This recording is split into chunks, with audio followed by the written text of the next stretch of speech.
Kamu ke polisi aja kamu getok harga. Hah? Masa kau jual 7.000 kau? Sini kamu. Kamu sini. Video seorang oknum polisi yang memarahi pedagang warung menghebohkan warganet dan menjadi viral. Rekaman itu diunggah kembali oleh akun Instagram @terangmedia, Rabu, tanggal 4 Mei tahun 2022.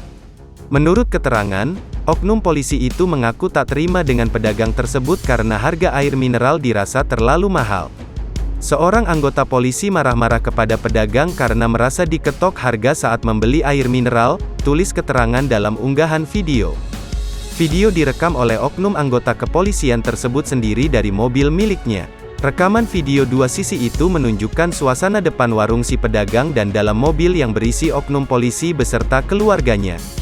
Sontak video tersebut menuai beragam komentar dari warganet.